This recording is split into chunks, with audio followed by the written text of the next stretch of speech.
स्थापकाय च धर्मस्य सर्वधर्मस्वरूपिणे अवतारवरिष्ठाय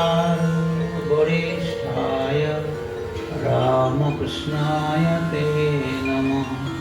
जननीं शारदां देवीं रामकृष्णं जगद्गुरुं पादपद्मे तयोषित्वा प्रणमामि मुहुर्मुहुः। नमस्ते यतिराजाय विवेकानन्दसूरये सच्चित्सुखस्वरूपाय स्वामिने तापहारिणे। সন্ধিয়ারা শ্রী শ্রী রামকৃষ্ণ সেবার সময় কর্ণধার স্বামী প্রেমেশ্বর বন্দিকে আমার বিশেষ শ্রদ্ধা নমস্কার। যিনি এই আশ্রমে বলা যায় শূন্য থেকে শুরু করেছিলেন, আজকে এটা একটা বিরাট ময়ূর একটা সেবাশ্রমে পরিণত হয়েছে। সেই মুরারি মহারাজ প্রেমেশ্বর বন্দি যে আন্তরিক তার প্রচেষ্টা, তার শুভ ইচ্ছা এবং তার সাধন প্রণালীর দ্বারা আজকে এটা একটা বিরাট আশ্রমে পরিণত হয়েছে। সেই জন্য মুরারি মহারাজকে আমার আন্তরিক প্রীতি শুভেচ্ছা জানাচ্ছি। আজকে এই ধর্মসভার সভাপতি শ্রীমৎ স্বামী সনাতনানন্দী মহারাজকে, যিনি জামতারা রামকৃষ্ণ মঠের অধ্যক্ষ, তাকে আমার আন্তরিক ভক্তিপূর্ণ প্রণাম জানাচ্ছি এবং উপস্থিত আরও যেসব সন্ন্যাসী আছেন তাদেরকে আমার শ্রদ্ধা এবং ভক্তবৃন্দকে আমার আন্তরিক প্রীতি শুভেচ্ছা নমস্কার। সকালে ভালো থাকুন, আনন্দে থাকুন, এই প্রার্থনা। যে মন্ত্রটা পাঠ হলো, স্থাপকায় চ ধর্মস্য সর্বধর্ম স্বরূপিণে অবতার বরিষ্ঠায় রামকৃষ্ণায় তে নমঃ। এই মন্ত্রটার মানে হচ্ছে সর্বধর্ম স্বরূপ যে শ্রীরামকৃষ্ণ, যিনি ধর্ম স্থাপনের জন্য এসেছিলেন,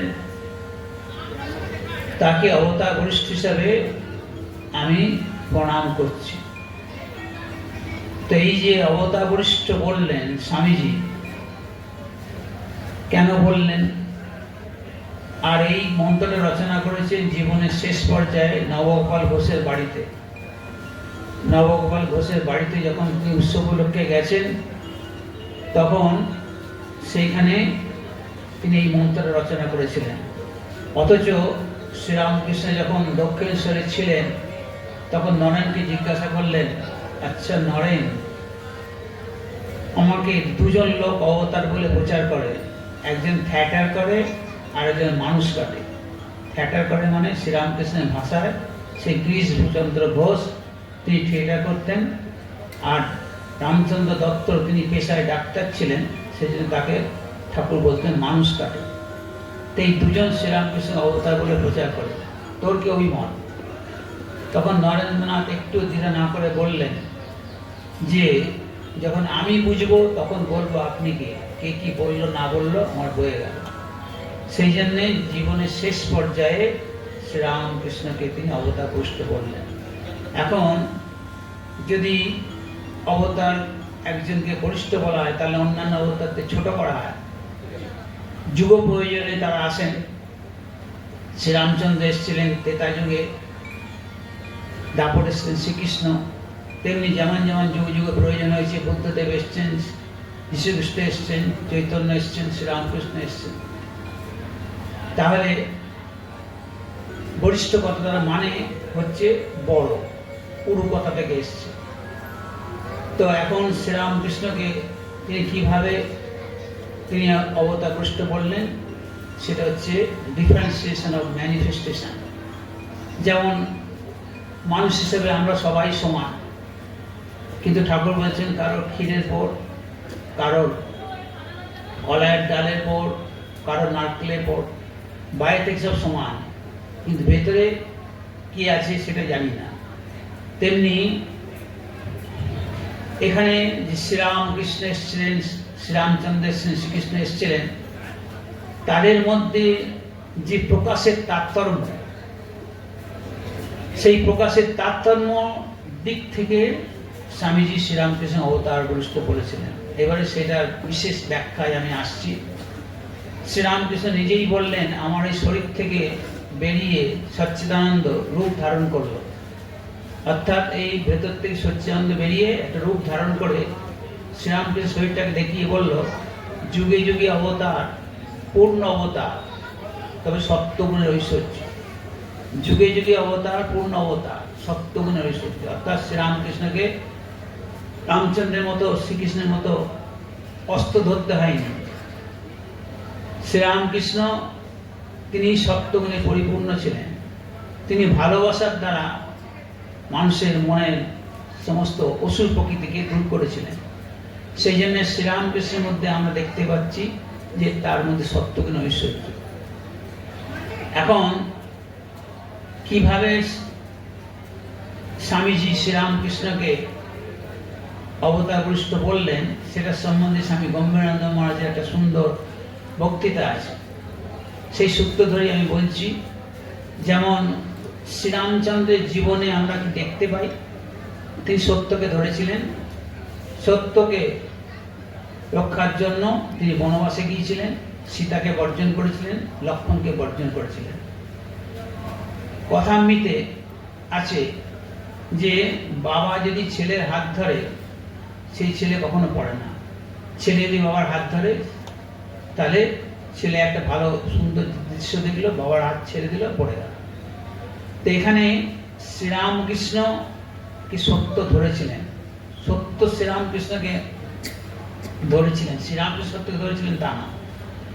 কিভাবে আমরা দেখতে পাবো, ব্যাখ্যা করলে বুঝতে পারবেন। যেমন শ্রীরামচন্দ্র তিনি যে বনে গেলেন, তিনি কিন্তু প্রতিজ্ঞা করেনি, প্রতিজ্ঞা করেছিলেন তার বাবা দশরথ। যখন কৈকেয়ী গিয়ে দশরথকে গিয়ে বললেন, তোমার মনে আছে আমাকে তুমি দুটো বর দেবে বলেছিলে? তখন দশরথ বললেন যে রঘুকুল রীতি চলিয়ায়, প্রাণ যাও গরু বচন না যায়। অর্থাৎ দশরথ বলছে রঘুকুলের রীতি এরকম, যে কথা দিয়েছি সে কথা হেরফের হবে না, প্রাণ চলে যাবে কিন্তু কথা হেরফের হবে না। কিন্তু তখন তো জানতেন না দশরথ যে কৈকেয়ী কি বর চাইতে যাচ্ছে। যখন জানলেন তখন তিনি মূর্ছা চলে গেলেন। আর শ্রীরামচন্দ্র যখন শুনলেন বাবা প্রতিজ্ঞা করেছিলেন, বাবার প্রতিজ্ঞা রক্ষা করার ছেলে কর্তব্য, তাই তিনি স্বইচ্ছায় তিনি বনবাসে গিয়েছিলেন। অর্থাৎ সত্য রক্ষার জন্য তিনি বনবাসে গিয়েছিলেন। সত্য রক্ষার জন্য সীতাকে ত্যাগ করতে হয়েছিল। যখন দুবার সীতাকে পরীক্ষার জন্য বলা হলো, তখন সীতা মা ধরিত্রীকে বললেন, মা তুমি ফাঁক হয়ে যাও, আমি প্রবেশ করব। সীতাকে ত্যাগ করতে হলো, লক্ষ্মণকে ত্যাগ করতে হয়েছিল। আর শ্রীরামকৃষ্ণের জীবনে যে সত্যকে অনুসরণ করে চলা, সেটা অসাধারণ। আমরা স্বপ্নেও ভাবতে পারি না যে কোনো একটা বাড়িতে কেউ একটা জিনিস দিয়ে বলেছে, সে না দিলে অন্য কেউ দিলে সেটা মিথ্যাচার হয়। শ্রীরামকৃষ্ণের জীবনে এটা পরিস্ফুট। তিনি সৌম্য মল্লিকের বাড়িতে গেছেন। সৌম্য মল্লিক বললেন যে আপনি যাওয়ার সময় আমার কাছে আপিং নিয়ে যাবেন। ঠাকুরের পেটের অসুখ ছিল, আপিং খেলে ঠাকুর ভালো থাকতেন। তাই সৌম্য মল্লিক বললেন যে আপনি যাওয়ার সময় আমার কাছ থেকে আপিং নিয়ে যাবেন। সৌম্য মল্লিক হচ্ছে শ্রীরামকৃষ্ণ আর একটা রসদদার। মথুরা চলে যাওয়ার পরে ঠাকুরের যা কিছু প্রয়োজন হতো ওই সৌম্য মল্লিক তিনি সাপ্লাই দিতেন। তো ঠাকুর সৌম্য মল্লিকের বাড়িতে গেলেন, নাচ গান কীর্তন কত কি হলো। তারপরে ঠাকুর চলে আসছেন, মথুরবাবু এই সৌম্য মল্লিক অন্দরমহলে চলে গেলেন। তারপরে শ্রীরামকৃষ্ণের মনে পড়লো, আরে সৌম্য মল্লিক আমাকে বললো কয়েকটা আপিং দেবে, দিল না তো। তখন তিনি কর্মচারীর কাছ থেকে একটা আপিংয়ের মোড়ক নিয়ে দক্ষিণেশ্বরের দিকে যখন আসতে যাচ্ছেন, যতবার আসতে চাইছেন ততবার নর্দমার দিকে চলে যাচ্ছে, নর্দমার দিকে চলে যাচ্ছে। অনেকক্ষণ পরে ভাবলেন এরকম কেন হলো, মিথ্যাচার হয়েছে। সৌম্য মল্লিক বলেছিল আমার কাছ থেকে আপিং নিয়ে যাবেন, তার কাছ থেকে না নিয়ে কর্মচারীর কাছ থেকে সেই আপিং নেওয়া হয়েছে সেটা মিথ্যাচার হয়েছে। ফিরে গেলেন, ফিরে গিয়ে সেই আপিংয়ের মোড়কগুলো জানলা দিয়ে ফেলে দিলেন, এই তোমার আপিং রইল। তারপরে রাস্তা পরিষ্কার। অথচ সময়ের বাড়ি থেকে দক্ষিণেশ্বর 2 ফার্লং, বেশি দূর নয়, তারপরে রাস্তা পরিষ্কার। তেমনি শ্রীরামকৃষ্ণের জীবনে এরকম কত ঘটনা রয়েছে যেগুলো আমরা ভাবতেও পারি না। শ্রীরামকৃষ্ণ খেতে বসছেন, লেবু দিয়ে ভাত খান, সেদিন খেতে পাচ্ছেন না। মা আছেন, যোগেন মহারাজ আছেন। মা বলছেন কি হলো, খাও না। আজকে লেবু কোথা থেকে এসছে? যেখান থেকে রোজ আসে ওখান থেকে এসছে। কে এনেছে? ওই যোগেন মহারাজ এনেছে। ঠাকুর জিজ্ঞেস করছেন, যোগেন কোথা থেকে এনেছি? যেখান থেকে আনি ওখান থেকে এনেছি। না, কিছু গন্ডগোল আছে। এই গন্ডগোলটা কি? ঠাকুর ঘরে বসে টের পেলেন। যেখান থেকে ঠাকুরের জন্য রোজ 4-5 টাকা লেবু আসতো, সেটা লিজে ছিল, সেই বাগানটা, সেই লিজ ট্রান্সফার হয়েছে। লিজটা আরেকজনের হস্তে সমর্পণ করা হয়েছে। তাকে বলে আনা উচিত ছিল, তাকে বলে আনা হয়নি বলে ঠাকুর সেই লেবু খেতে পারবে। ঠাকুর যাচ্ছেন নবদ্বীপ, তার 350 বছর আগে চৈতন্যদেব এসেছিলেন। তো ভাবলেন দেখি কিরকম উদ্দীপন হয়। তো নৌকোটা রেখে, নৌকো করে গিয়েছিলেন, নৌকোটা রেখে তার নবদ্বীপ ঘুরে বেড়ালেন, কিন্তু কোনো উদ্দীপন হলো না। বিফল মনোরথ হয়ে যখন তিনি নৌকোয় আসতে যাচ্ছেন, তখন দেখছেন আকাশ থেকে 2টো ফুটফুটে ছেলে গৌর নিতায় নেমে আসছে। যেখানে নৌকোটা দাঁড়িয়েছিল সেখানে এসে গঙ্গা গর্ভে তারা চলে গেলেন। শ্রীরামকৃষ্ণ এটা দেখে পড়ে যাচ্ছিলেন, পাশে হৃদয় ছিল, সে ধরেছিল। ঘটনাটা কি হলো না, শ্রীচৈতন্যের আসল জন্মস্থান ওই গঙ্গা গর্ভে, যেখানে নৌকোটা দাঁড়িয়েছিল সেইখানে চলে গেছে। গঙ্গা এককুল গড়ে এককুল ভাঙে, তাই শ্রীচৈতন্যের আসল জন্মস্থান ওই গঙ্গা গর্ভে চলে গেছে। নৌকোটা যেখানে দাঁড়িয়েছিল সেটাই হচ্ছে তার জন্মস্থান। অর্থাৎ সত্যটাকে দেখিয়ে দিল যে না, শ্রীচৈতন্য এসেছিলেন। তারপরে একদিন খেতে বসছেন,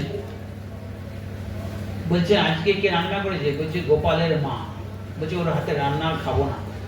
ঠাকুর সেই গোপালের মা রান্নার হাতে রান্না খেতে কত ভালোবাসতেন।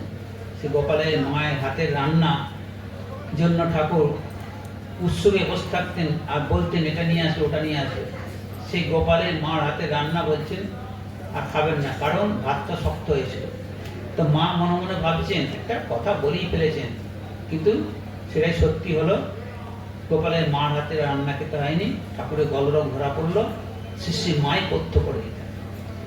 তাহলে এই যে ঘটনাগুলো আমি উল্লেখ করলাম, অর্থাৎ শ্রীরামচন্দ্রের মধ্যে যে সত্যের প্রকাশ হয়েছিল তার থেকে অনেক অনেক বেশি শ্রীরামকৃষ্ণের মধ্যে তার সত্যের প্রকাশ হয়েছিল।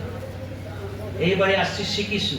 শ্রীকৃষ্ণের গীতাতে আমরা দেখতে পাই যে যথা মাং প্রপদ্যন্তে স্তাং তথৈব ভজাম্যহম মম বর্তমান বর্তন্তে মনুষ্য পার্থ সর্বস্ব।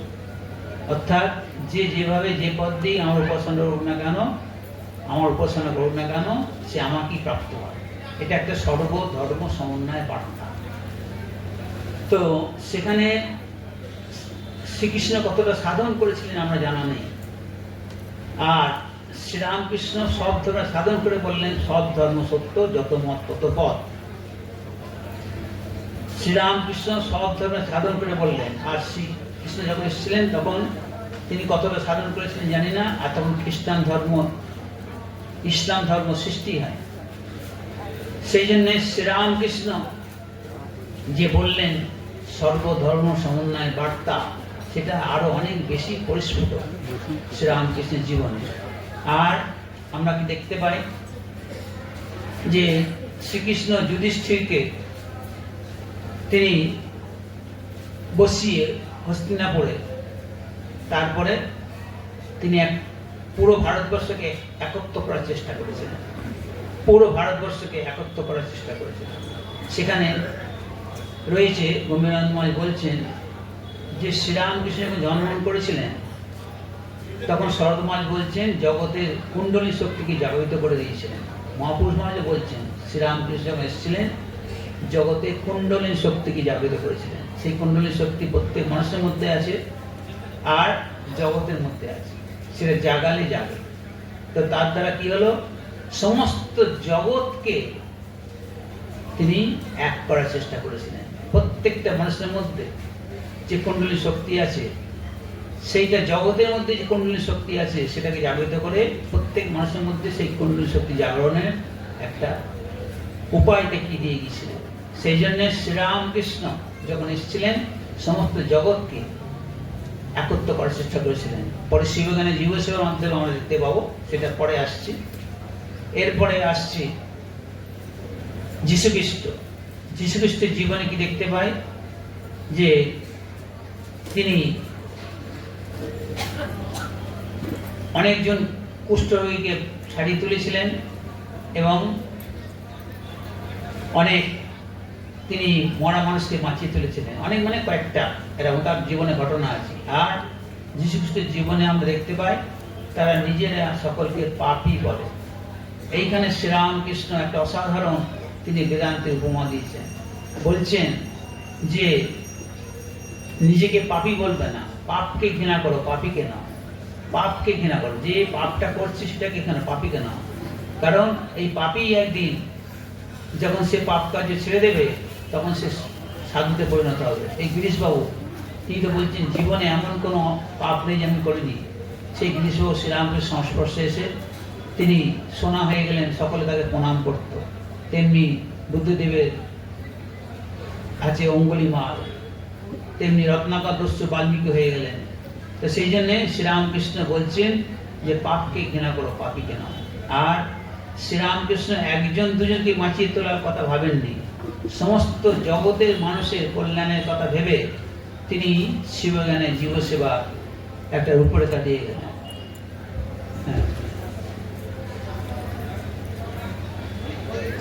শিবজ্ঞানে জীব সেবার একটা রূপরেখা দিয়ে গেলেন।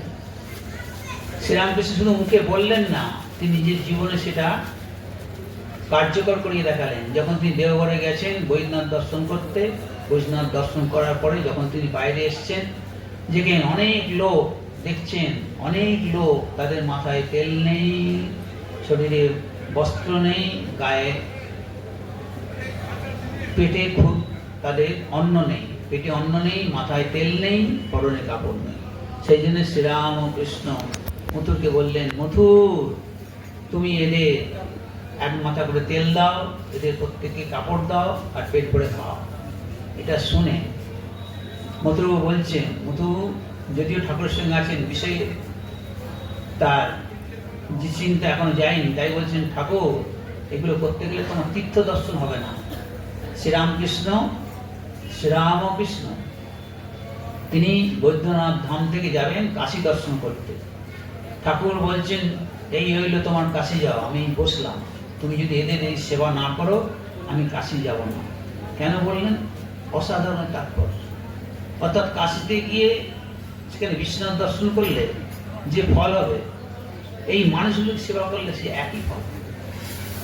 কি অসাধারণ বেদান্তের দর্শন, সর্বভূতি সেই নারায়ণ আছে। এই যে মানুষগুলোকে এইগুলোকে সেবা করলে সেই কাশী দর্শন করে, কাশীতে বিশ্বনাথ দর্শন করে ফল হবে, একই ফল হবে। মথুরবাবু সেবা করতে হয়েছিল এবং সেখানে আছে কখনো কখনো তিনি 7 দিন নাকি সেবা করেছেন। তো শ্রীরামকৃষ্ণ শুধু মুখে বললেন না, তিনি নিজের জীবনে কার্যকরী দেখালেন। আর একবার গেছেন রানাঘাটে, কলাইঘাটে, সেখানে মথুরবাবু গেছেন খাজনা আদায় করতে, শ্রীরামকৃষ্ণ নিয়ে গেছেন। শ্রীরামকৃষ্ণ বলছেন, মথুর কি জন্য তুমি এখানে এসছো? খাজনা আদায় করতে। বলছে বলো কি, চারদিকে দুর্ভিক্ষ, মানুষ খেতে পাচ্ছে না, তুমি এদের খাজনা আদায় করতে এসছো, খাজনা মুকুব করে দাও। তখন মথুর বলছেন, ঠাকুর আপনি এসব বিষয় বুদ্ধি কিছু বুঝবেন না, আপনি আপনার মতো থাকুন, আমি দেখছি। ঠাকুর বললেন না, তা হবে না, তুমি এদের খাজনা মুকুব করে দাও। তো এইভাবে শ্রীরামকৃষ্ণ তিনি দেখালেন যে প্রত্যেক মানুষ হচ্ছে ভগবান। এই মানুষগুলোকে শিব জ্ঞানে, ঈশ্বর জ্ঞানে, জগদম্বা জ্ঞানে যদি তুমি সেবা করো তাহলে তোমার নিজের কল্যাণ হবে। এটাই শ্রীরামকৃষ্ণ আমাদের নরেন্দ্রনাথকে বলেছিলেন। নরেন্দ্রনাথ যখন এসছেন, ঠাকুর বলছেন কি চাস তুই আমার কাছে? আপনারা সকলেই জানেন, শুধু পুনরাবৃত্তি। আমি যে বললেন আমি নির্বিকল্প সমাজে সুখে থাকতে চাই। ঠাকুর সেটা শুনে ধিক্কার দিয়ে বললেন, ছি, তুই নিজের মুক্তি চাইছিস? সর্বং খলিদং ব্রহ্ম, সর্বতে সে ব্রহ্ম আছে, নারায়ণ আছে, শিব আছে। তাদের যখন কল্যাণ করবি, তাদের সেবা করবি, তো নিজের কল্যাণ, নিজের মুক্তি আপনি হবে। সেটাই শ্রীরামকৃষ্ণের আদেশে শ্রীরামকৃষ্ণ ঘাড়ে ধরে স্বামীজিকে সেই শিবগানের জীব সেবা করিয়েছিলেন। সেই জন্য আমরা কি দেখলাম যে শ্রীরামচন্দ্রের মধ্যে যে বিশেষ গুণের বিকাশ হয়েছিল শ্রীকৃষ্ণের মধ্যে এবং যীশুখ্রিস্টের মধ্যে, তাদের থেকে অনেক অনেক বেশি শ্রীরামকৃষ্ণের মধ্যে সেই গুণগুলোর প্রকাশ হয়েছিল। এরপরে আসছি বুদ্ধদেব। বুদ্ধদেব তিনি স্ত্রীকে ত্যাগ করেছিলেন, রাজৈশ্বর্য ত্যাগ করেছিলেন, পুত্র রাহুলকে ত্যাগ করেছিলেন। কত বড় ত্যাগ! রাজৈশ্বর্য, সুন্দর স্ত্রী যশোধরা, পুত্র রাহুলকে ত্যাগ করেছিলেন। শ্রীরামকৃষ্ণের সেই দিকে কিছু ত্যাগ করার ছিল না, কারণ তিনি একটা গরিব ঘরে জন্মগ্রহণ করেছিলেন। কিন্তু শ্রীরামকৃষ্ণের ত্যাগ অন্তরে বাইরে ত্যাগ, অন্তরে বাইরে ত্যাগ। আপনারা সকলেই জানেন শ্রীরামকৃষ্ণ দক্ষিণেশ্বরে এক হাতে নিলেন টাকা, এক হাতে নিলেন মাটি। মাটি টাকা, টাকা মাটি বলে সব কিছু তিনি গঙ্গাগর নিক্ষেপ করলেন। অর্থাৎ শ্রীরামকৃষ্ণের কাছে সেই ঐশ্বর্য তার কাছে ধুলার সমান। সেই জন্য শ্রীরামকৃষ্ণ বলেছিলেন, জগৎটা যদি সত্যি হতো আমার কুকুরকে সোনা দিয়ে মাটিয়ে দিতাম। তাহলে শ্রীরামকৃষ্ণের কাছে এই জগতের সমস্ত ঐশ্বর্যই তো ধুলার সমান। সুতরাং একটা কোনো একটা জায়গার রাজ্য ঐশ্বর্য ত্যাগ করে না, সমস্ত জগতের ঐশ্বর্যকে তিনি ত্যাগ করেন। পরবর্তীকালে কোনোদিন ধাতু জাতীয় কোনো দ্রব্য তিনি স্পর্শ করতে পারেননি। নরেন্দ্রনাথ পরীক্ষা করেছেন বিছানার তলায় একটা কয়েন দেখে, ঠাকুর বসতে পারেননি। ঠাকুরের মনে হয় যেন ছুঁচ ফুটছে। ঠাকুরের ডাক্তারে কি আছে, দেখছেন বিছানার তলায় একটা কয়েন, নরেন পাশে আছে। ঠাকুর বুঝলেন নরেনের কার্য। তখন ঠাকুর বললেন, হ্যাঁ হ্যাঁ, সাধুকে দিনে দেখবি, রাতে দেখবি, তবে বিশ্বাস কর। তারপরে আমরা কি দেখতে পাই, গম্ভীরানন্দ মহারাজ বলছেন যে শ্রীরামকৃষ্ণের আগে যত অবতার যারা বিবাহ করেছিলেন তারা সবাই তাদের স্ত্রীকে ত্যাগ করেছিলেন। শ্রীরামচন্দ্র সীতাকে ত্যাগ করলেন, রাধাকে শ্রীকৃষ্ণ ত্যাগ করলেন, বুদ্ধদেব যশোধরাকে ত্যাগ করলেন, চৈতন্যদেব বিষ্ণুপ্রিয়াকে ত্যাগ করলেন। কিন্তু শ্রীরামকৃষ্ণ শ্রী মাকে ত্যাগ করলেন না। তাকে সরস্বতী পূজা করে, তার মধ্যে সাধনার ফল সমর্পণ করে, তার মধ্যে দিব্য স্মৃতি উন্মোচন করে এই মানুষের কল্যাণের জন্য সংসারে রেখে গেলেন। কারণ সংসারীরা কি ভাবতো, যদি মা না আসতেন, ঠাকুর তো একত্র সন্ন্যাসী, ওটা বলেননি, আর স্বামীজি তো সন্ন্যাসী, তাহলে আমাদের জন্য কি করে গেলেন? সেই জন্য শ্রী মাকে তিনি বিবাহ করলেন, করে রেখে গেলেন যে জগতে মানুষগুলো পোকার মতো কিলবিল করছে তাদেরকে উদ্ধার করার জন্য। সেই জন্যে গম্ভীরানন্দ মহারাজ বলছেন, এটা গ্রহণ কি ত্যাগ, এটা আপনারা বুঝুন। শ্রীরামকৃষ্ণ ত্যাগ করলেন না, তাকে সরস্বতী পূজা করে, তাকে মর্যাদা দিয়ে, তাকে সাষ্টাঙ্গ প্রণাম করে বললেন, হে শিবগিনী, এই ত্রিপুরা সুন্দরী, এই শরীরকে আশ্রয় করে জগতে কল্যাণ করো। এরপরে ইসলাম ধর্মে সাধন করছেন যখন শ্রীরামকৃষ্ণ, পুরোপুরি তিনি ইসলাম হয়ে গেছেন। বলছেন, যখন সাধন করছি তখন কোথা থেকে একটা দাড়িওয়ালা মুসলমান এসে একটা শানকি, কলার থালা যেটাকে বলে, তাতে ভাত নিয়ে সকলকে দিল, শ্রীরামকৃষ্ণকে দিলেন, শ্রীরামকৃষ্ণ খেলেন। অত আচারী, তখন তিনি পুরোপুরি ইসলাম হয়ে গেছেন। তারপরে ইসলাম ধর্মে একটা আছে সাম্যবাদ। তো শ্রীরামকৃষ্ণ থেকে বড় সাম্যবাদী আর কে ছিলেন? যেমন গীতাতে আছে, বিদ্যা বিনা সম্পন্নে ব্রাহ্মণে গবিহস্তি শুনজৈব সবাকে চ পণ্ডিত সমদর্শন। অর্থাৎ যখন মানুষের জ্ঞান হয় তখন কুকুর, মাংসভোজী সবকিছু সে এক মনে করে, কোনো পার্থক্য নেই। শ্রীরামকৃষ্ণ দক্ষিণেশ্বরে বসে বসে গঙ্গা দর্শন করছেন, দেখছেন কোথা থেকে একটা পাগলা বামুন এসে ওই উচ্ছিষ্ট ফেলেছে, কাঙালিরা সেই উচ্ছিষ্ট, সেই একটা কুকুর খাচ্ছে, তার একটা কান ধরে সেই পাগলা বামুন সেই উচ্ছিষ্ট খাচ্ছে। শ্রীরামকৃষ্ণ দেখেই বুঝতে পেরেছে যে হচ্ছে ঠিক ঠিক ব্রহ্মজ্ঞান। কুকুরটাও কিছু কিছু বলছে না। শ্রীরামকৃষ্ণের সামনে ছিল হলধারী, হলধারী বলছে এ হচ্ছে ঠিক ঠিক ব্রহ্মজ্ঞান। তো যখন সেই হলধারী, যখন সে ব্রাহ্মণ চলে যাচ্ছে, তখন হলধারী পিছু পিছু গেছে, গিয়ে বলছে বলুন তো ব্রহ্মজ্ঞানের ঠিক ঠিক লক্ষণ কি? তখন সে ব্রাহ্মণ বলছে যখন জানবি নর্দমার জল আর গঙ্গার জল এক বোধ হয়েছে, তখন জানবি ঠিক ঠিক ব্রহ্মজ্ঞান হয়েছে। তো শ্রীরামকৃষ্ণ ভাবছেন আমার কি ওই রকম অবস্থা হবে না? হয়েছে। শ্রীরামকৃষ্ণ ওই কাঙালিদের যে ফেলে দেওয়া পাতাগুলো মাথায় করে একটু খেয়ে উনি গঙ্গায় তিনি বিসর্জন দিয়েছিলেন।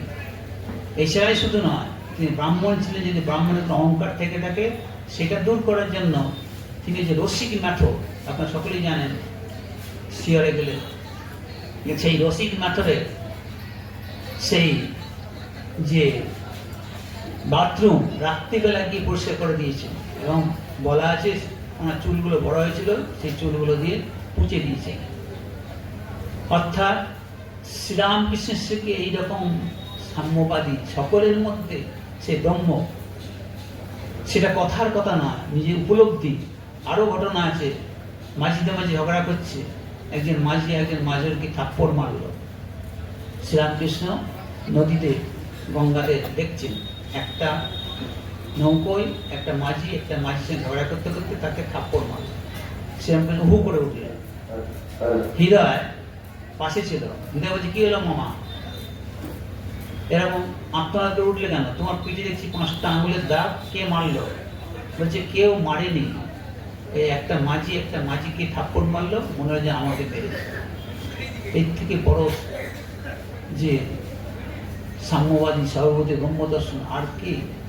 আরো একটা ঘটনা আছে, শ্রীরামকৃষ্ণ কাউকে বলছেন ওকে গাছের উপর দিয়ে যেতে বারণ কর, ওর মধ্যে ব্রহ্ম আছে। এরপরে আসছি চৈতন্যদেব। চৈতন্যদেব তিনি মধুভাবে সাধন করেছিলেন, শ্রীরামকৃষ্ণ মধুভাবে সাধন করেছিলেন। কিন্তু শ্রীরামকৃষ্ণ মধুভাবে সাধন করেছেন, তখন স্ত্রীদের যে স্ত্রীর লক্ষণগুলো শরীরে ফুটে ওঠে সেটাও শ্রীরামকৃষ্ণের মধ্যে প্রস্ফুট হয়েছে। সেই লক্ষণগুলো শ্রীরামকৃষ্ণের মধ্যে প্রস্ফুট হয়েছিল। কি বলছে আমি বুঝতে পেরেছি। এরপরে আসছি শঙ্করাচার্য। শঙ্করাচার্য আমাদের কাছে ছিলেন অদ্বৈতবাদী, এবং আমাদের ধারণা যারা অদ্বৈতবাদী হবেন তারা জগৎকে অস্বীকার করবেন, ব্রহ্ম সত্য জগৎ মিথ্যা। হয়তো শঙ্করাচার্য যখন সাধন করেছিলেন তখন হয়তো তিনি এই ভাবটা বজায় রেখেছিলেন, কিন্তু সেই সাধনের পরে স্বয়ং মহামায়া তার এই ভেদ বুদ্ধিটা দূর করে দিয়েছিলেন। সেটা আপনারা সকলেই জানেন।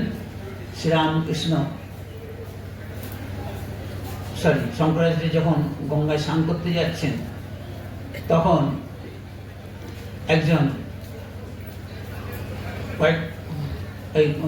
চণ্ডা কয়েক কুকুর নিয়ে যাচ্ছিল। তো শঙ্করাচার্য বলছেন এই রাস্তা ছেড়ে দাও। বলছে কেন? না ওই চণ্ডাল বা কুকুর দর্শন করলে তার জাত চলে যাবে। তখন সেই চণ্ডাল রবি সেই ব্যক্তি বলছে যে কে কাকে স্পর্শ করে, আমরা সকলেই তো অদ্বৈত, সুতরাং এখানে কে কাকে স্পর্শ করে। তখন শঙ্করাচার্য ভাবছেন সত্যিই তো আমি না ব্রহ্মজ্ঞানী, আমার ওই জাতপাতের। এটা একটা ঘটনা। আর একটা ঘটনা হচ্ছে, যখন শঙ্করাচার্য স্নান করতে গেছেন তখন দেখছেন একটা বৃদ্ধ মহিলা, সে তার মৃতপুত্রকে নিয়ে পুরো ঘাটটাকে দখল করে কাঁদছে। তখন শঙ্করাচার্য বলছেন তোমার মৃতপুত্রকে সরাও, আমি তো স্নান করতে দিতে পারছি না। তখন সেই বৃদ্ধ মহিলা কাঁদতে কাঁদতে বলছেন তুমিই বলো না কেন ওকে সরে যেতে। তখন শঙ্করাচার্য বলছেন তোমার বুদ্ধিভ্রম হয়ে গেছে নাকি? তোমার ছেলে মৃত্যুর জন্য, ও তো মৃত, ও কি করে কথা বলবে? তখন বৃদ্ধ মহিলা বলছেন কেন, এই জগৎ অচৈতন্য হয়ে যদি নড়াচড়া করতে পারে, তাহলে এই যে মৃতপুত্র সে কেন তোমার কথা শুনতে পারবে না? তখন শঙ্করাচার্য ভাবলেন সত্যিই তো এই জগৎটাকে যে আমি অস্বীকার করছি, মিথ্যা বলছি, সেই জগৎটা তো চৈতন্যময়, সবই তো তিনিই হয়ে আছেন। গাছপালা থেকে শুরু করে সবই তো চৈতন্য। তাহলে আমার কি তাহলে উপলব্ধি হলো? তারপর দেখলেন সেই মহিলাও নেই, সেই বিদ্যালয় নেই, সব চৈতন্য, অর্থাৎ স্বয়ং মহামায়া এসে তাকে শিক্ষা দিলেন। তো সেই জন্যে শঙ্করাচার্য সম্বন্ধে শ্রীরামকৃষ্ণ বলছেন বা গম্ভীরানন্দ মহারাজ বলছেন, শঙ্করাচার্য জগৎকে অস্বীকার করেননি। অস্বীকার করলে তিনি এত স্তোত্র কি যেন রচনা করলেন, এত কমেন্টারি। এই যে গীতা আমরা নিশ্লোক করে বুঝতে পারি না, বাস্তবে পড়ে বুঝলে তার মানে ঠিক বুঝতে পারি। এত কমেন্টারি কেন লিখলেন? জগৎকে অস্বীকার করতেন। তারপর বদ্রী ভগ্নপায়ে পড়েছিল, সেই বদ্রীকে তুলে প্রতিষ্ঠা করলেন, সেই বদ্রী আছে। তো কি জন্য তিনি এই জগতে এত কল্যাণকর কাজ করলেন? কারণ জগৎকে অস্বীকার করেনি। শ্রীরামকৃষ্ণর ভিউটা হচ্ছে সেটা। শ্রীরামকৃষ্ণ বলছেন, যখন তুমি আছো তখন জগৎ আছে, জগৎকে জগন্মাতার অংশ হিসেবে ধরে নিয়ে জগতের সেবা করো। এই জগৎটা জগন্মাতার অংশ, চৈতন্য স্বরূপ। এইভাবে মানুষকে শিবজ্ঞানে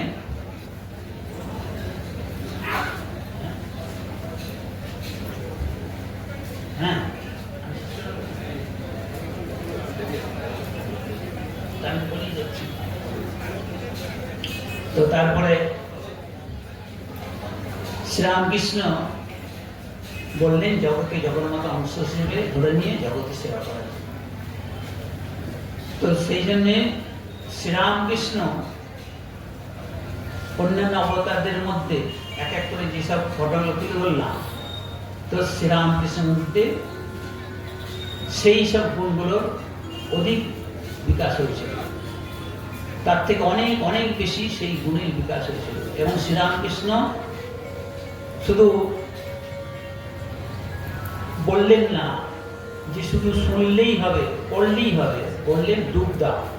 কেশব সেনকে বলছেন, কেশব সেনকে ডুব ডুব ডুব সাগরে আমার মন, বলছেন অত ঐশ্বর্য কথা বলো কেন, সাধন করো, ডুব দাও। সেটাই হলো শ্রীরামকৃষ্ণের আসল তার অন্তরের উপলব্ধি, যে সাধন না করলে আমরা কিছু লাভ করতে পারবো। যতই শুনি, যতই পড়ি, যতই গান শুনি, কিন্তু আমাদের সাধন করলে তবে আমরা এইসব কথাগুলোকে উপলব্ধি করতে পারবো, অন্তর উপলব্ধি হবে। আমরা তো সবসময় সাহায্য নিই বাইরে থেকে, কিন্তু একসময় আসবে অন্তর থেকেই সমস্ত আমার উপলব্ধি আমার কাছে উপস্থিত হবে, অন্তরের অনুভূতি আমার শেষ। তা এখন আমরা কি দেখতে পেলাম যে পুরনো সব কিছু আছে, তা থেকে বর্তমান যুগ উপযোগী যেসব জিনিসগুলোকে, সেগুলো নিয়ে শ্রীরামকৃষ্ণ একটা নতুন মালা তৈরি করলেন, করে সেটা আমরা উপদেশ দিলেন। সেই দৃষ্টিভঙ্গি থেকে স্বামী বিবেকানন্দ শ্রীরামকৃষ্ণকে বললেন অবতার বৈশিষ্ট্য, অর্থাৎ ডিফারেন্সিয়েশন অফ ম্যানিফেস্টেশন। এখন এই যে যতমত তত্ত্ববোধকতা বলছিলাম, সেই যতমত তত্ত্বপদ, এটা আপনারা শুনেছেন, একং সদ্বিপ্রা বহুধা, অর্থাৎ সেই একই সৎ, সে একই সচ্চিদানন্দ, সে একই ব্রহ্ম, তাকে মুনি ঋষিরা বিভিন্নভাবে তার ব্যাখ্যা করেছেন। তো সেই জন্যে আমরা শ্রীরামকৃষ্ণের যে উপলব্ধি, সেই একই কথা আমাদের স্মরণ করিয়ে দেয়। এবং স্বামীজিও সেটা বিদেশে গিয়ে বলেছেন, রুচি নাম বৈচিত্রা দ্বিজু কুটিল নানা পথসা নিনামেক গম্য তমসী পয়সা মরণ বৈধ। অর্থাৎ এই যে আমাদের যে রুচি অনুযায়ী আমরা বিভিন্নভাবে বিভিন্ন দেব দেবী আমরা তাদের উপাসনা করি, তেমনি এই যে সমুদ্রে যে বিভিন্ন নদী থেকে জলগুলো গিয়ে মিশছে, সেই জলগুলো বিভিন্ন নদীর বিভিন্ন নাম আছে, গঙ্গা, কাবেরী, গোমতী, যমুনা, কিন্তু যখন সমুদ্রে গিয়ে মিশছে তখন সেটা এক হয়ে যাচ্ছে, আলাদা কোনো অস্তিত্ব থাকছে না। তেমনি আমরা যে বিভিন্ন ধরনের যে মানুষ আছি, আমাদের যখন উপলব্ধি হবে তখন দেখব আমরা সবাই এক। যেমন শ্রীরামকৃষ্ণ উদাহরণ দিয়েছেন যে জল তো একই জল, কিন্তু সেটা জলটা যখন বিভিন্ন যারা ভাষাভাষী তারা নিচ্ছে, তারা বিভিন্নভাবে সেটা নাম দিচ্ছে। কেউ বলছে জল, কেউ বলছে ওয়াটার, কেউ বলছে পানি, কেউ বলছে অ্যাপল, কিন্তু জিনিসটা তো সেই এক জল। তেমনি ঈশ্বর এক, কিন্তু তিনি অনন্ত। সেই অনন্তকে আমরা সহজে বুঝতে পারবো না। সেই অনন্তকে বুঝতে গেলে আমাদের আসল জিনিস আমরা পাবো না। সেই যে শ্রীরামকৃষ্ণ বলছেন আম খেতে আম খাও, কত ডাল পাতা এগুলো কমতে গেলে আম খাওয়া হবে। আপনারা নিশ্চয়ই জানেন ঘটনাটা, দুজন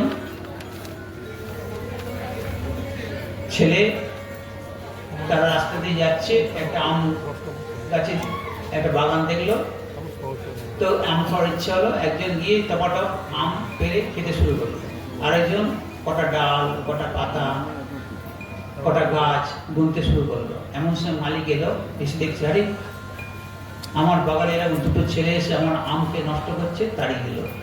তার যার আম খাওয়ার ইচ্ছা হলো সে আম খেতে পেল, আর যে ডাল গুনতে ব্যস্ত হলো তারা আম খাওয়ালো। তেমনি এই ভগবানের ইতি করা যায়, যেমন ভাব তেমন ভাব, অর্থাৎ আমাদের একটা ভাব নিয়ে আমাদের চলতে হবে। এটাই হলো আমাদের যত মত তত মতের ব্যাখ্যা বা উদাহরণ। আর এই সম্বন্ধে আরেকটু বলা যেতে পারে, যেটা মাস্টারমশাইকে শ্রীরামকৃষ্ণ জিজ্ঞাসা করলেন তোমার সাকার ভালো লাগে না নিরাকার ভালো লাগে? তো মাস্টারমশাই যেহেতু ব্রাহ্মণ সমাজে যাতায়াত করতেন, সেই জন্য মাস্টারমশাই বললেন আমি নিরাকার ভালোবাসি। শ্রীরামকৃষ্ণ বলছেন নিরাকার আছে বলে মনে করো না সাকার নেই, সাকারও সত্য নিরাকারও সত্য। তখন মাস্টারমশাই এত পড়াশোনা করেছেন, তিনি ভাবছেন সত্য তো একটাই, আর সত্য দুটো কি করে? সত্য তো একটা। শ্রীরামকৃষ্ণ বলছেন কেন? এই জল এটা জমে গেলে কি হয়? বরফের তো আকার আছে, আর বরফ গলে গেলে জল হয়। শ্রীরামকৃষ্ণ আরো বেদান্তের উপমা দিয়ে বলছেন ভক্তি হিমে জল বরফ হয়ে যায়। কি বললাম? শুনছেন না অন্য কিছু? ভক্তি হিমে জল বরফ হয়ে যায়, আর জ্ঞান সূর্য উঠলে সেই বরফ বলে জল হয়ে যায়। তাহলে শ্রীরামকৃষ্ণ উপলব্ধিকে বলছেন যে সাকারও সত্য নিরাকার সত্য। আর আমরা আমাদের যে ছোট আমাদের যে দৃষ্টিভঙ্গি তা দিয়ে আমরা ভগবানের বিচার করছি, সেটা ভগবানকে ইতি করা যায়। আমরা যতটুকু শ্রীরামকৃষ্ণের তার উপলব্ধি থেকে, তার কথামৃত থেকে এবং ঠাকুর স্বামীজি বাণী এবং মায়ের জীবন থেকে আমরা যা পাচ্ছি, সেইগুলো আমাদের জীবন অনুসরণ করলে আমরা সেই চরম জ্ঞান লাভ করব। এই বলে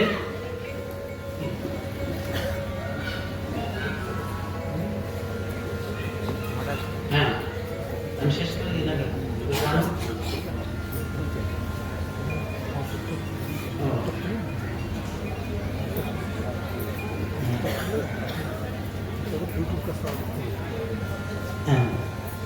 তো এখন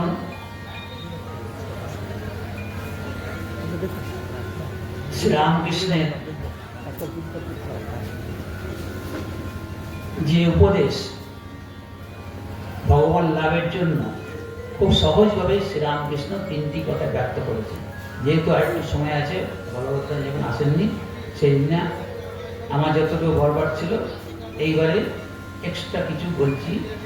যে শ্রীরামকৃষ্ণ এই যুগে এসেছেন এবং এত সহজভাবে আমাদের ঈশ্বর লাভের উপায় দেখিয়ে দিয়ে গেছেন, সেগুলো যদি আমরা পালন করি জীবনে, তাহলে আমাদের জীবনটা ধন্য হবে। আপনারা সবাই জানেন তিনটি উপায়ের কথা বলেছেন। একটা হচ্ছে ঈশ্বরের নাম গুণগান, একটা হচ্ছে ঈশ্বরের নাম গুণগান, 2 নম্বর হচ্ছে সাধু সেবা, 3 নম্বর হচ্ছে নির্জন বাস। যে মহারাজ শুরু করেছিলেন যে আমরা এখানে এসেছি কিছুক্ষণ নির্জন বাস করার জন্য, হ্যাঁ সত্যিই তা। এই নির্জন বাসটা এখানে হয়তো এসছি, আপনারা তো সারাদিন শ্রীরামকৃষ্ণ অনুষ্ঠানে কাজ করবেন, সংসার থেকে ঠাঁই নাড়া হতে বলছে। অর্থাৎ সংসারে নানা রকম ব্যস্ততার মধ্যে ইচ্ছা হলেও আমরা জপ ধ্যান করতে পারি না, তার নাম করতে পারি না। হয়তো জপ করতে বসে ভাবলাম, সেটা বেল বেজে উঠলো, অথবা নাতি নাতনি আছে চিৎকার করে উঠলো, অথবা কোনো একটা কাজের কথা মনে পড়লো, তাহলে ইচ্ছে থাকলে হয় না। সেই জন্য সংসার থেকে কিছুক্ষণের জন্য হলেও ঠাই নাড়া হয়ে এইভাবে নিশ্চয় বাস করতে হবে।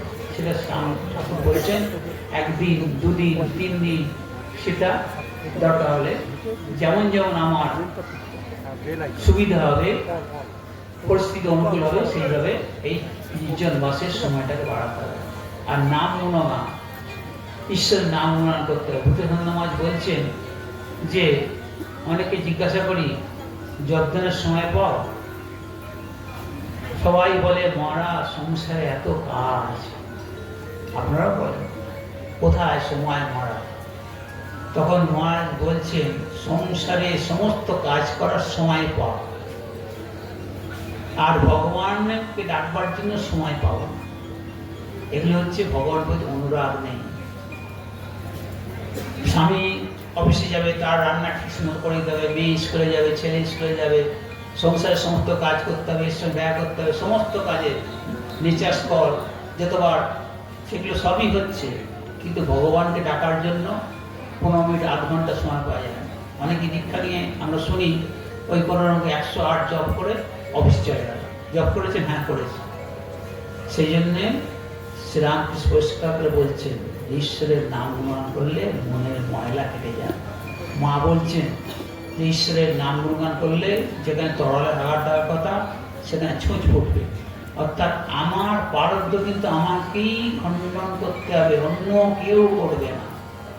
অতএব সেই পারদ্ধ খণ্ডন করার জন্য আমাকে নাম গুণগান তো করতেই হবে। তার সঙ্গে সে বর্তমান যুগে অনুযায়ী স্বামীজির ভাষায় আত্মনমোক্ষার্থম জগৎহিতায়, নিজেদের মুক্তির চেষ্টা করতে হবে, জগৎ হিত করতে হবে। অর্থাৎ ঠাকুরমা স্বামীজির কাজ যদি আমরা নিষ্ঠা সহকারে করি, তাহলে সেটাই হবে জপ ধ্যানের সমান। সেই সিনসিয়ারিটি চায়। সংসারের কাজ যেটা করছেন সেটাও যদি নিষ্ঠা সহকারে করেন, যদি ভাবেন এটা তার সংসার, তারই আমি কাজ করছি, তাহলে সেখানে ফাঁকি দিতে পারবো না। অফিসের কাজ করছেন, তার কাজ করছেন, সেখানেও ফাঁকি দিতে পারবো না। এইভাবে যদি কাজ করেন তাহলে আপনার লক্ষ্যে আপনি ঠিক থাকবেন। আর সাধুসঙ্গ, সাধুসঙ্গ মানে যে যারা শুধু গেরুয়া পড়ে আছে তা না, আপনি যারা সৎভাবে জীবন করছেন তাদের সঙ্গে আপনার ধর্মীয় আলোচনা করতে পারেন। তারপরে আপনি ঠাকুরমা স্বামীজি যে বাণী, ঠাকুরের কথামৃত, এটাও সদ্গ্রন্থ পাঠ, এটাও সাধুসঙ্গ।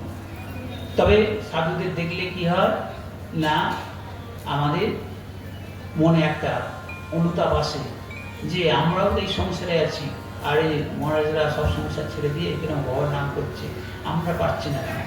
তখন মনের মধ্যে যে অনুশোচনা আসে, সেটাই আমাকে লক্ষ্যের দিকে নিয়ে যায় যে না, আমাকেও একদিন ওই রকমভাবে আমাকে সমস্ত ত্যাগ করতে হবে, অথবা সংসারে সব কিছু থাকবে, তার মোহ ত্যাগ করে আমাকে ভগবানের দিকে এগিয়ে যেতে হবে। এই ভাবনাগুলো আসে। তবে শরৎমাজ বলছেন যে সাধুদের কাছে গেলেই হবে না। শ্রীরামকৃষ্ণকে দক্ষিণেশ্বরে কতজনই দেখেছিল, কজনে চৈতন্য হয়েছিল, কজন শ্রীরামকৃষ্ণকে ঈশ্বর বলে জানতে পেরেছিলেন। গেলেই হবে না, তাদের কথা শুনে সেইগুলোকে নিজের জীবনে রূপায়িত করতে হবে, তবেই আমাদের এই জীবনটা সার্থক হবে। ওম শান্তি শান্তি শান্তি। হরি ওম তৎসৎ। শ্রীরামকৃষ্ণার্পণমস্তু।